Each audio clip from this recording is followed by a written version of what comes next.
শ্ৰমত নাই তপস্যাৰ বাবে ঘোৰ অৰণ্যলৈ গমন কৰিছে। এয়া হ'ল ঋষি কন্যা শকুন্তলা আৰু মোৰ নাম প্ৰিয়ম্বদা, শকুন্তলাৰ সখী। দয়া কৰি আপোনাৰ পৰিচয়টো জনাব নেকি? নিশ্চয় দিম। ইমান সুন্দৰ সম্ভাষণৰ পিছত মোৰ পৰিচয় মই কিয় দিম? মই ইমান অকৃতজ্ঞ নহওঁ। তোমাৰ নাম মোৰ দুষ্মন্ত। হস্তিনাপুৰত মোৰ অলপতে ৰাজ অভিষেক ঘটিছিল। চিকাৰলৈ আহিছিলোঁ। সৌভাগ্যবশতঃ এই আশ্ৰম দৰ্শন। মোৰ জীৱন ধন্য হ'ল। ঋষিবৰক সেৱা ভাগি জনাব পৰা হ'লে সঁচাকৈ সুখী হ'লোহেঁতেন। তথাপি মই এটা প্ৰস্তাৱ আগবঢ়াব পাৰোঁনে? নিশ্চয়, অতিথি সেৱা আমাৰ ধৰ্ম। আশ্ৰমখনৰ সৌন্দৰ্যই মোক বিমোহিত কৰি তুলিছে।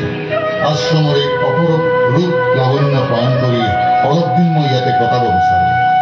তাৰোপৰি বৰ্তমান মই পথভ্ৰষ্ট হৈ পৰিছোঁ। আপুনি আমাৰ দেশৰ ৰজা। আপুনি আমাৰ আশ্ৰমত অলপ দিন কটাব, সেয়া আমাৰ আশ্ৰমবাসীৰ পৰম সৌভাগ্যৰ কথা।